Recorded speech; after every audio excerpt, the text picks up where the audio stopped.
Hi, I am Kim Hart, and thank you once again for tuning into my YouTube channel, Pardon My Truth. Today's topic is thorns in the flesh. And I want to share with you today about why the thorns of life causes us pain. And trust me, I've had my own personal experiences. I use the term thorns because one description of long-term pain is like having a thorn in your flesh. It's this continuous cycle of something that we endure. And if we're not careful, we could hurt ourselves to the point to where it actually feels like physical pain, like a thorn in our flesh. Now, I've spent many years focusing on my own journey in life, and my personal experiences, I think, has given me a little bit more insight and even confidence in communicating and sharing sound advice. The thorns in my flesh in the past has taught me great lessons about myself. And I think it's worth sharing. So here I am. Now, if you have had the opportunity to get a copy of my book, Pardon My Truth, on Amazon, then you already know that my objective is to encourage women and men too. The men said, don't forget about me. So I want to encourage you guys to identify with struggles in your life. And in this case, the thorns. And I'm going to share 3 nuggets with you that hopefully you'll find helpful and interesting enough to share with someone else. Now, one day I finally realized that I was not in a good place and I needed to take care of myself and tend to my wounds, because what I was doing was delaying the process of healing, and it was taking me a long time to recover. I literally got lost in time. And trust me, you never want to get lost in time. But I can assure you that when you add effort to time, it can speed up the healing process and allow you to learn and grow from your experiences in life. But in some cases, you can pay for those consequences of life lessons if you turn a blind eye to these lessons. And those lessons can cost you more than you have ever expected. So don't do that. And let's talk about the thorns. The thorns in your flesh is what I describe as this unpleasant sensation that says, you are not okay. It's not a physical pain, but it's an emotional one that pierces you like guilt. Guilt pierces you with, what could I have done? What have I done to avoid this one? What could I have done to avoid it? How come I didn't see this? Or why was I paying attention? And all the if onlys pops up and some kind of way makes you responsible for your pain. Then the piercing of shame kicks you in a corner because you just don't want anyone to know that you have been pierced. So you put a bandaid on it and you suffer in silence. And then fear pierces you because you are afraid to take the bandaid off to see the result of the scar. Even worse, the fear of whether or not you're going to get better and if it's going to go away. And then you come to this point where resentment pierces you because you regret the day you ever got the wound and you hate that it happened. Like, I hate this happened to me and I don't deserve this. And when all is said and done, rejection pierces you even deeper because you simply ignore the pain because you don't know what to do about it. So you refuse treatment. You just live with it. That's the thorns in your flesh, the pain that you are carrying and living with. And all these feelings are a part of an emotional experience with pain that we tend to not recognize when we are wounded. And when we don't deal with these emotions, again, there are repercussions and it can affect your ability to heal.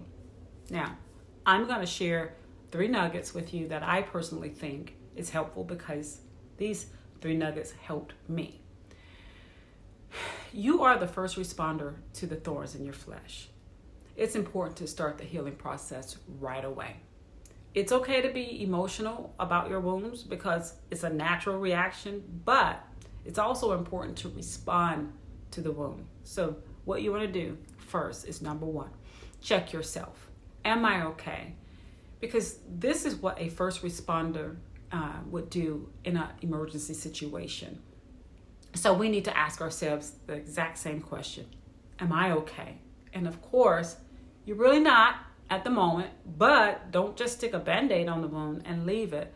What you should do is focus immediately on the healing.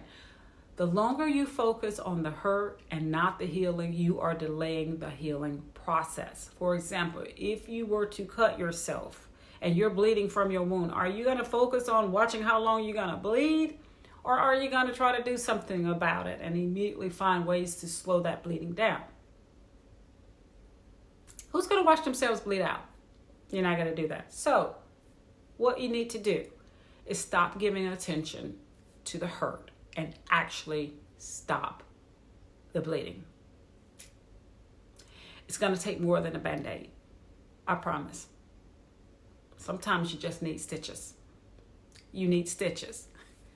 Another thing about that emotional side of pain is that, guys, it can radiate to other parts of your body, like your head, because it's the mental anguish that you're going through, and your heart. How about your heart? Because of the anxiety, and your chest, due to that pressure from the pain. Your neck, due to all the tension, and your eyes, due to all that you see that hurt you.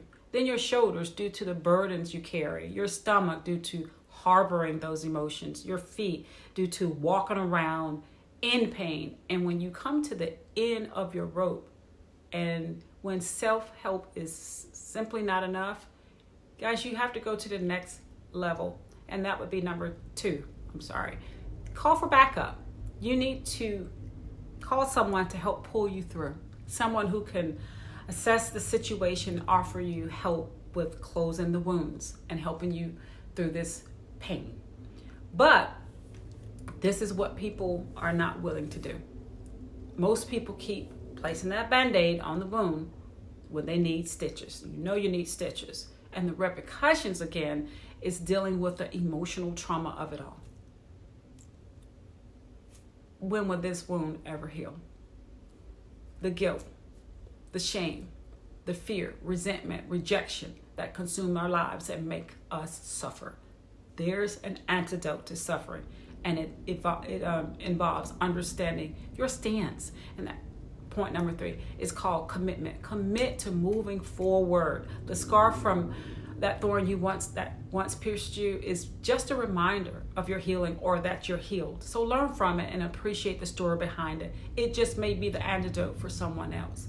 Every wound you've ever received has history, so glean from it. View those battle scars as beautiful sessions in your life that has made you stronger. Life lessons can turn into life blessings. Choose the blessings. Choose your battle. Life blessings or life lessons. Okay, I'm going to stop here because I'm going too long. But I hope you enjoyed this topic on thorns in the flesh, and I encourage you to encourage someone else. My motto is the greatest stories you can ever tell besides the one of our Lord is your own. So share with others the story behind your battle scars and how you won. All right? How you won. So stay tuned to the next podcast. And again, if you like the topic today, please like and subscribe to my channel, and I'll be back soon. In the meantime, have a very happy new year. All right, take that band-aid off.